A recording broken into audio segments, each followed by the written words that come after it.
Synthesising enzyme को continue करेंगे बेटा। आज हम सिंथेसाइजिंग एंजाइम के बारे में मैंने आपको बताया था। One is reverse transcriptase. Reverse transcriptase क्या करता है?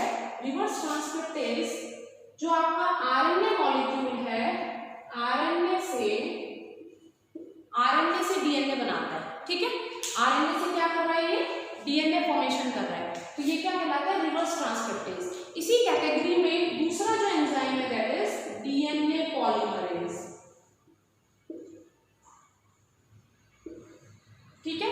डीएनए पॉलीमरेज एंजाइम क्या करता है? डीएनए सिंथेसिस कर रहा है। तो ये कुछ एंजाइम हैं जो कि सिंथेसाइजिंग एंजाइम्स की कैटेगरी में आते हैं, ठीक है। हमने पढ़ा था रिस्ट्रिक्शन एंजाइम्स, सिंथेसाइजिंग एंजाइम्स हो गए, ठीक है बेटा। तो ये सारे आपका एंजाइम्स वाला पोर्शन है, एंजाइम्स वाले टूल है। इनके अलावा और भी एंजाइम्स हैं जिनको यूज किया जाता है। फॉर एग्जांपल एक और कैटेगरी हम ले लेते हैं यहाँ पे, दैट इज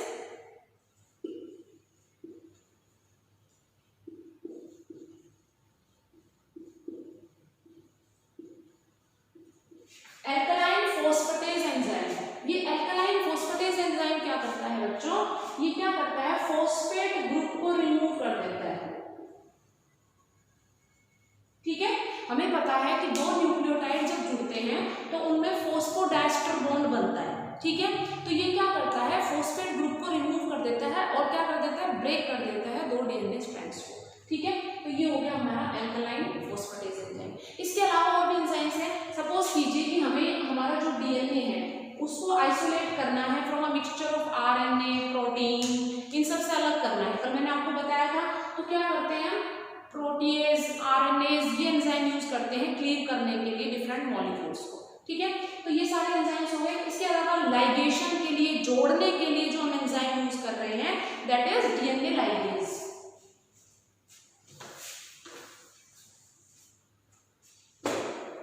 नेक्स्ट कैटेगरी जो आती है बच्चों दैट इज लाइगेशन, या हम कह सकते हैं ज्वाइनिंग एंजाइम।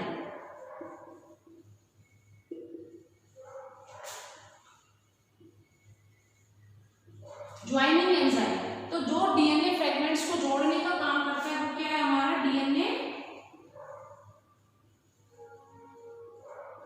लाइगेज, ठीक है। तो ये कुछ एंजाइम्स थे जो कि टूल्स का काम कर रहे हैं, हेल्प कर रहे हैं हमारी आरडीएनए रिस्ट्रिक्शन, सॉरी इसमें आरडीएनए टेक्नोलॉजी में, that is recombinant DNA technology, ठीक है। ओके, ये जो रिकॉम्बिनेंट डीएनए है बेटा, recombinant DNA it is also known as chimeric DNA. NEET में क्वेश्चन आया हुआ है, आपके नीट में क्वेश्चन आया हुआ है कि which of the following is a chimeric DNA. Chimeric DNA किसको कहते हैं बेटा? रिकॉम्बिनेंट डीएनए, ठीक है। अदर देन दैट ये जो रिस्ट्रिक्शन एंडोन्यूक्लियस होते हैं, रिस्ट्रिक्शन एंडोन्यूक्लियस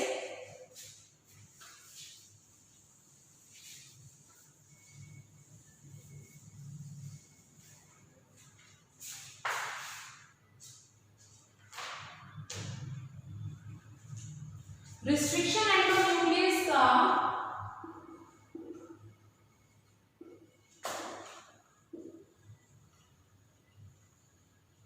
रिस्ट्रिक्शन एंडोन्यूक्लियस को मॉलिक्यूलर सीजर भी कहा जाता है बेटा। तो आप याद रखेंगे रिस्ट्रिक्शन एंडोन्यूक्लियस को मॉलिक्यूलर सीजर भी कहा जाता है या केमिकल स्काल्पल्स भी कहते हैं।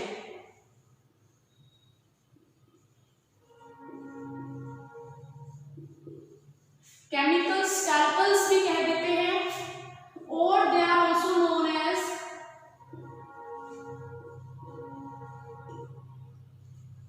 केमिकल नाइफ्स, ठीक है। तो ये सारे नाम हैं इनके रिस्ट्रिक्शन एंडोन्यूक्लियस के। ये नीट में क्वेश्चन आया हुआ है, केमिकल स्कैल्पल्स किसको कहा जाता है। फिर ऑप्शन दे रखे हैं आपके RNase, DNAs, restriction enzyme, restriction endonuclease. तो ये इसके एग्जांपल याद रखते हैं। ये सारे नाम किसके हैं? रिस्ट्रिक्शन एंडोन्यूक्लियस के लिए, ठीक है। समझ में आ गई बात? अब हम पढ़ेंगे वेक्टर ऑफ डीएनए। यहां तक हमें समझ में आ गया कि टूल्स जो है हमारा, जो हम यूज कर रहे हैं वो क्या है? हमारा एंजाइम्स है। एंजाइम्स को यूज कर रहे हैं as a tool recombinant DNA technology में। अब हम सेकंड जो हमारे पास आते हैं that are plasmids, that are vector. Vector जो हम यूज यूज कर रहे हैं ट्रांसफर करने के लिए हमारे डिजायर्ड डीएनए।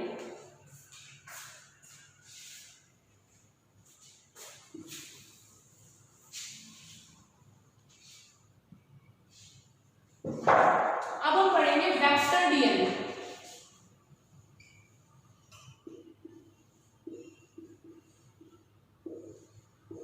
पहला हमने पढ़ लिया एंजाइम्स। सेकंड जो कैटेगरी हमारी जो यूजफुल होती है वो होती है हमारे वेक्टर डीएनए। वेक्टर डीएनए हमारी कैसे हेल्प करते हैं, ठीक है।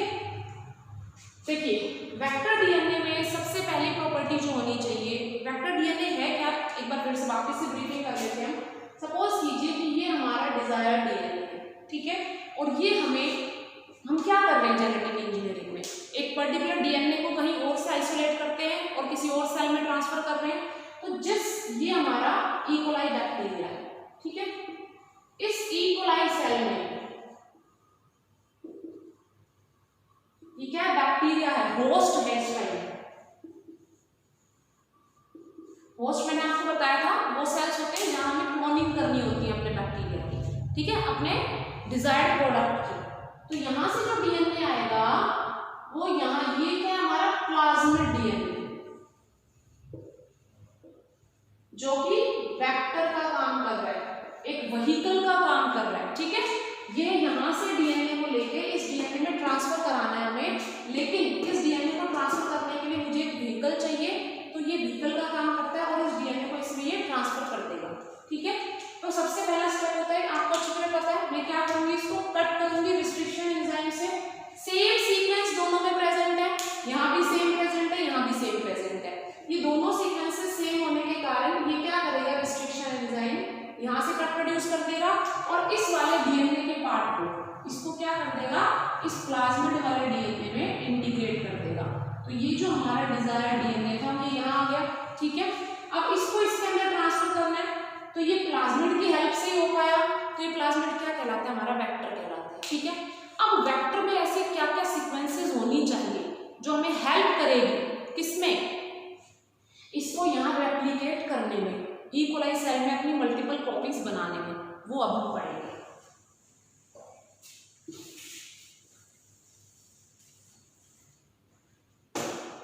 अब हम पढ़ेंगे फीचर्स और characters of a vector. Vector के क्या क्या कैरेक्टर्स होने चाहिए। सबसे पहला,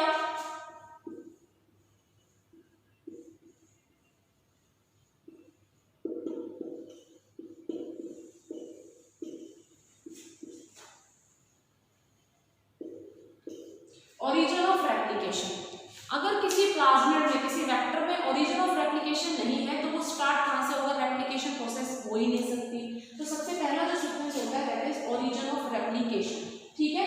ओरिजिन ऑफ रेप्लिकेशन क्या है, इनिशिएशन पॉइंट फॉर रेप्लिकेशन।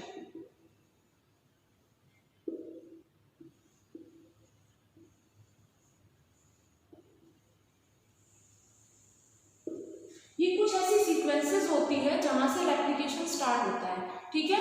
तो प्लाज्मिड में पहली बात तो क्या हो गई, origin of sequences, origin of replication present होना चाहिए, ओराई सीक्वेंस प्रेजेंट होनी चाहिए। सपोज कीजिए ये हमारा प्लाज्मिड है तो यहाँ क्या होगा, ओरिजिन ओराई सीक्वेंस प्रेजेंट होगी। हमारा जो डीएनए है इस ओराई सीक्वेंस में ही इंटीग्रेट होगा ताकि वो रेप्लिकेट कर सके, रेप्लिकेशन स्टार्ट कर सके, ठीक है। नेक्स्ट,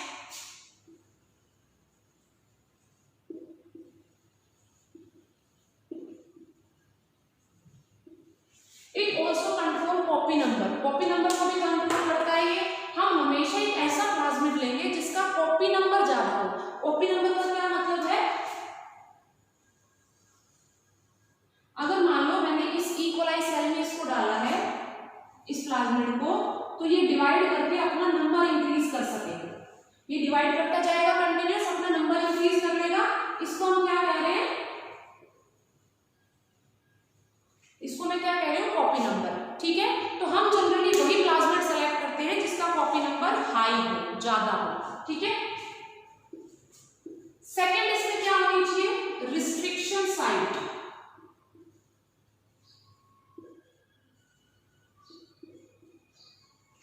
रिस्ट्रिक्शन साइट्स प्रेजेंट होनी चाहिए पर्टिकुलर एंजाइम के लिए मैंने आपको बताया कि जो डीएनए हमें डिजायर्ड डीएनए चाहिए जिसको हमें ट्रांसफर कराना है अदर सेल में, उसमें पर्टिकुलर वही सीक्वेंसेस होनी चाहिए और इस प्लाज्मिड में भी वही सीक्वेंस होनी चाहिए ताकि एक ही रिस्ट्रिक्शन एंजाइम उन पर्टिकुलर सीक्वेंसेस पे कट प्रोड्यूस कर सके।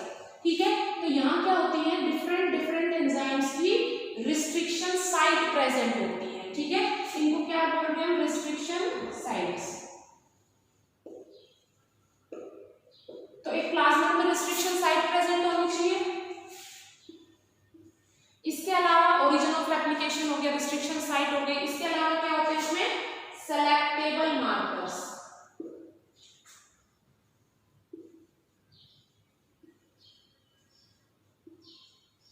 सेलेक्टेबल मार्कर्स प्रेजेंट होते हैं। अच्छा, सेलेक्टेबल मार्कर क्या होते हैं बेटा, एक्चुअली आप जब नोट्स बनाते हैं तो आप कुछ चीजों को हाईलाइट कर देते हैं, कुछ चीजों को आप मार्क कर देते हैं ना। तो आप क्या कर रहे हैं, उन पर्टिकुलर चीजों को मार्क कर रहे हैं ताकि जब भी आप उस नोटबुक को खोलें तो आपको एकदम से वो चीज दिखाई दे। तो यहाँ हम क्या कर रहे हैं, इन प्लाज्मिड में, इस प्लाज्मिड डीएनए में कुछ सीक्वेंसेस ऐसे डाल देंगे जिससे जब ये ट्रांसफर होगा हमारे होस्ट सेल में, तो जरूरी नहीं है बेटा कि हमेशा ये हर होस्ट सेल में ट्रांसफर हो। ठीक है, इट इज नॉट कंपल्सरी कि इतने सारे मैंने इक्वलाइज सेल लिए और सब में ये प्लाज्मिड जाएगा, हो सकता है कुछ में ये ना हो। तो मुझे कैसे पता चलेगा कि कौन से सेल्स में हमारा प्लाज्मिड डीएनए ट्रांसफर हो गया और कौन से में नहीं हुआ है। ठीक है, उनके लिए हम सेलेक्टेबल मार्कर्स यूज करते हैं। अब वो सेलेक्टेबल मार्कर्स क्या है उनको देखिए।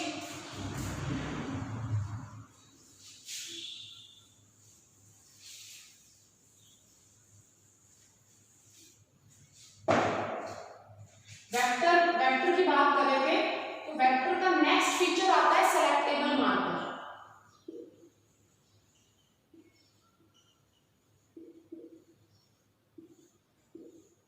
सेलेक्टेबल मार्कर क्या है, सेलेक्टेबल मार्कर्स होते हैं जैसे प्लाज्मिड में ही,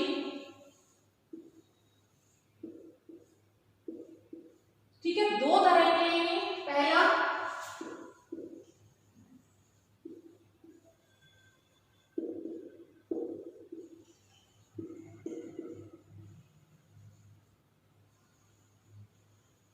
एंटीबायोटिक रेजिस्टेंट जीन्स।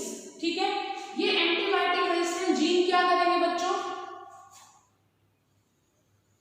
मान लो इस प्लाज्मिड में एक पर्टिकुलर एंटीबायोटिक के लिए कुछ सीक्वेंसेस हैं जो इसको रेजिस्ट करने में हेल्प करती है। भाई बैक्टीरिया क्या करते हैं, डेड हो जाते हैं, किससे, एंटीबायोटिक से। ठीक है, लेकिन मैं उस बैक्टीरिया के प्लाज्मिड में कुछ ऐसी सीक्वेंस डाल दूं, कुछ ऐसा डीएनए डाल दूं, कुछ ऐसे जीन डाल दूं जो उसको रेजिस्टेंट प्रोवाइड करें, उसको वहां डाई होने ना दें। ठीक है, तो मैंने क्या किया, एक प्लाज्मिड लिया, उसमें ये रेजिस्टेंस जीन डाल दिए मैंने। ठीक है, ये सीक्वेंसेस डाल दी। मान लो इधर मैंने सीक्वेंस डाल दी एम्पिसिलिन एंटीबायोटिक की, यहां मैंने डाल दी टेट्रासाइक्लिन एंटीबायोटिक की।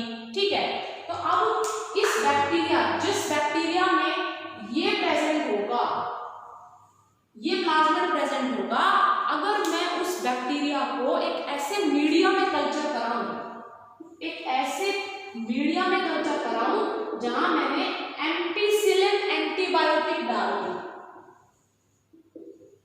इस मीडिया में, इस कल्चर में मैंने एम्पिसिलिन मिला दी, तो अब इस सेल को जब मैं ग्रो कराऊंगी इसके अंदर, इस सेल को जब मैं इसके अंदर ग्रो कराऊंगी तो वो इजीली ग्रो कर जाएगा क्योंकि इसके पास रोधक क्षमता है, इसके पास एम्पिसिलिन रेजिस्टेंट जीन है। ठीक है, तो हम क्या करते हैं, अब देखो मान लो कि जिन बैक्टीरिया में प्लाज्मिड ने एंटर नहीं किया था, उन बैक्टीरिया को जब मैं इस एम्पिसिलिन कल्चर मीडिया में ग्रो कराऊंगी तो ये यहाँ ग्रो नहीं कर पाएंगे, इनकी क्या हो जाएगी, डेथ हो जाएगी, क्योंकि इसके पास वो रेजिस्टेंट जीन नहीं है। वो रेजिस्टेंट जीन ना होने की वजह से ये इस मीडिया में क्या कर जाएंगे, डाई हो जाएंगे, किल हो जाएंगे। तो अब मेरे लिए इजी हो गया कि मैं निकाल सकती हूँ कि भाई कौन से तो बैक्टीरिया ऐसे हैं जो कि जिनमें मेरा डिजायर्ड डीएनए जा चुका है, कौन से बैक्टीरिया ऐसे हैं जिनमें मेरा डिजायर्ड डीएनए नहीं गया। ठीक है, इस बेसिस पे हम क्या करते हैं, उनको रिमूव कर लेते हैं इससे, बैक्टीरियल कल्चर से। समझ में आ गई बात। तो पहले हो गए antibiotic resistant gene, selectable marker का काम कर रहे हैं, ठीक है। सेकेंड जो होता है दैट इज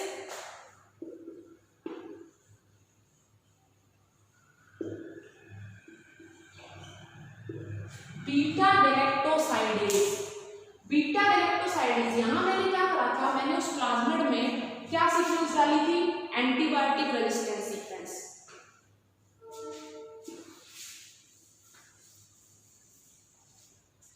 अब मैं क्या डाल रही हूं, अब मैं इस प्लाज्मिड में इस जीन की, ये जीन हमने पढ़ा था, याद कीजिए, एंजाइम हमने पढ़ा हुआ है बीटा गैलेक्टोसाइडेज, यस, लैकोपेरोन में पढ़ा था, बिल्कुल सही है, लैकोपेरोन में हमने ये पढ़ा था। तो ये जो बीटा गैलेक्टोसाइडेज है इसकी सीक्वेंस मैंने इसमें डाल दी। ये एंजाइम क्या करता है, सबस्ट्रेट को प्रोडक्ट में कन्वर्ट करता है, ठीक है। इसका सबस्ट्रेट क्या है बेटा, लैक्टोज शुगर, ठीक है। किसमें कन्वर्ट कर रहा है,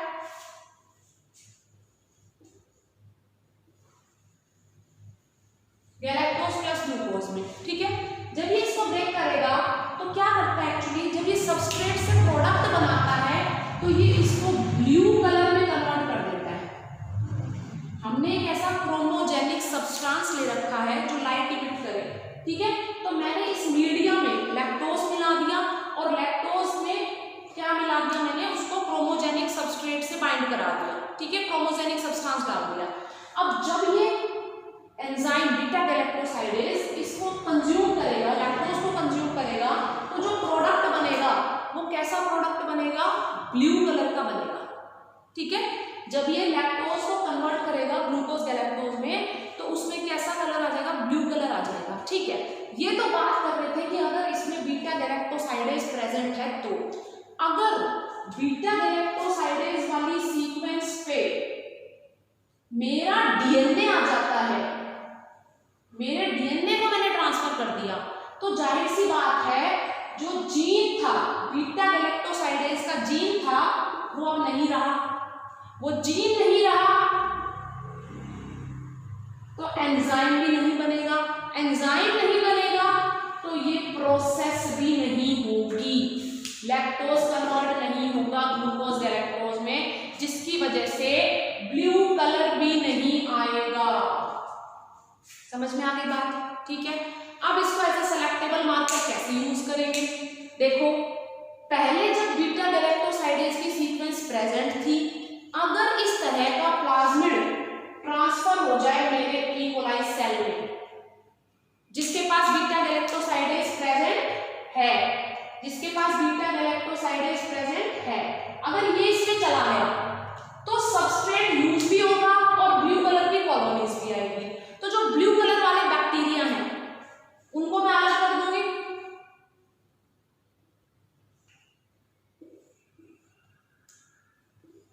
जो ब्लू कलर वाले बैक्टीरिया उनको मैं आइसोलेट कर लूंगी। वो कैसे है, वो नॉन रिकम्बिनेंट है, ट्रांसफॉर्मेशन नहीं हुआ है, उनमें चेंजेस नहीं हुए हैं। अगर चेंजेस होते तो मेरा डीएनए उसकी सीक्वेंस पे आ चुका है ना, और अगर मेरा डीएनए उसकी सीक्वेंस पे आ गया, बीटा गैलेक्टोसाइडेज की सीक्वेंस पे, तो ब्लू कलर फॉर्म नहीं होगा, दैट मींस व्हाइट कलर आ रहा है। तो जो व्हाइट कलर वाले सेल हैं, जो व्हाइट कलर वाली कॉलोनीज है, वो मेरी रिकम्बिनेंट वाली कॉलोनीज है, मैं उस मीडियम में से व्हाइट वालों को आइसोलेट कर दूंगी।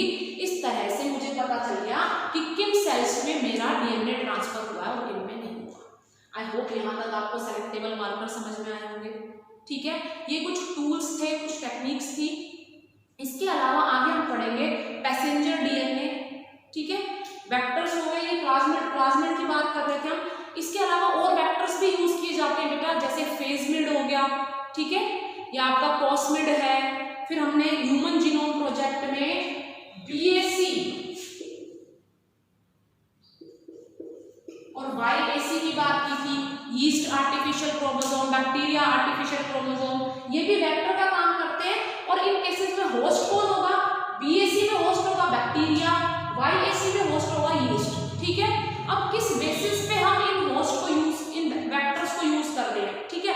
देखो जो प्लाज्मिड है या बैक्टीरियोफाज है, बैक्टीरियोफाज को भी एज अ वेक्टर यूज किया जाता है। जाता है, ठीक है। क्यों करते हैं हम एज ए वेक्टर यूज इनको, क्योंकि जो हमारे डीएनए की लेंथ है, जो हमारा डिजायर्ड डीएनए उसकी कितनी लेंथ है, जो बड़ा डीएनए है वो अलग, उसके लिए अलग वेक्टर चाहिए, छोटे डीएनए को ट्रांसफर करना है उसके लिए अलग वेक्टर चाहिए, ठीक है। इन सबके पास अपनी इंडिपेंडेंट रेप्लिकेशन पावर होती है, ठीक है।